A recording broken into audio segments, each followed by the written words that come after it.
Salut, je m'appelle Phil, The X-Files, les nouvelles affaires non classées, tome 2 sorti chez Glénat en France, et pourquoi je précise tome 2 ? Parce que j'ai chroniqué le tome 1 sur ma chaîne et c'était franchement mauvais. C'était des épisodes qui faisaient la transition entre la saison télé 9 au début des années 2000 et la saison 10 qui vient de sortir. Et pour ceux qui ne connaissaient pas ou peu la série télé, c'était impossible de comprendre quoi que ce soit. Dans ce tome 2, c'est le même scénariste, Joe Harris, sauf que on oublie le tome 1, ça commence lorsque les agents du FBI, Scully et Mulder reprennent le boulot, on transforme les références obscures en légers clins d'œil. Ah, mais je le connais lui!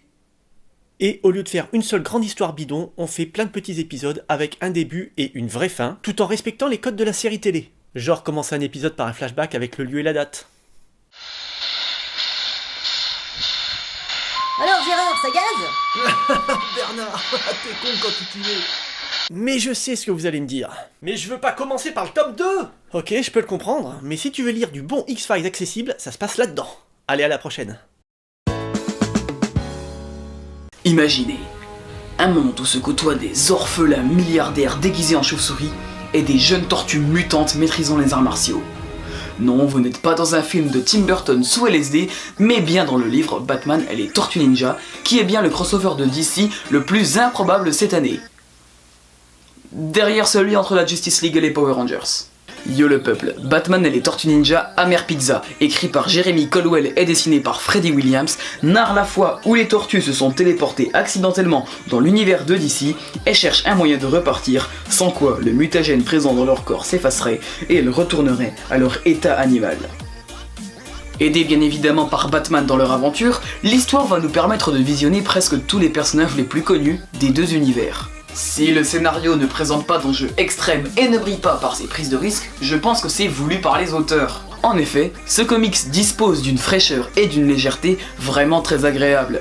Les phases d'action sont nombreuses et les phases calmes un peu moins, mais elles sont suffisantes pour permettre de faire souffler le lecteur entre les phases d'action, qui sont d'ailleurs très bien représentées dans des angles de vue très sympathiques. Pour les dessins, rien à redire. Bien que ça m'ait surpris de voir Batman si imposant avec sa carrure de colosse, les dessins, qui possèdent un léger côté cartoonesque, collent bien avec l'univers des tortues, et apportent même un peu de légèreté au personnage de Batman. Un ancrage parfait vient doubler le plaisir visuel que l'on éprouve en lisant ce comics. Bref, pour 10€, ne faites pas votre fine bouche. Ce récit se lit d'une traite sans prise de tête, et possède l'avantage de voir deux de vos idoles différents réunis en une seule histoire. Et aujourd'hui, j'ai choisi de vous parler d'une série publiée en 2 tomes dans la collection DC Essentiel de chez Urban Comics, Checkmate. Scénarisé en grande partie par Greg Rucka, on y suit différentes opérations d'une nouvelle version de cette organisation, agissant à présent sous le contrôle de l'ONU. Alors bien que les événements de cette série fassent suite à Infinite Crisis, selon moi, il n'est pas indispensable d'avoir lu cette saga avant de se lancer dans Checkmate pour apprécier la lecture.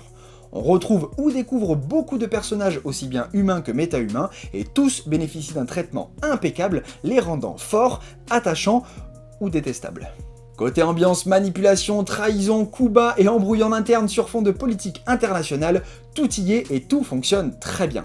La structure hiérarchique de Checkmate, basée sur différents pions d'échecs en fonction des rangs et allant par paires noir ou blanc, renforce le côté espionnage et confidentiel du titre. Côté dessin, pas mal d'artistes différents interviennent tout au long des numéros, dont notamment Rezu Seiss ou Joe Bennett, et l'ensemble, sans être révolutionnaire ni même extraordinaire, reste suffisamment cohérent et réussi. En bref, pour un petit peu moins de 60€, vous avez là une série complète en 2 tomes, à l'ambiance intéressante et aux personnages bien travaillés, même si parfois méconnus.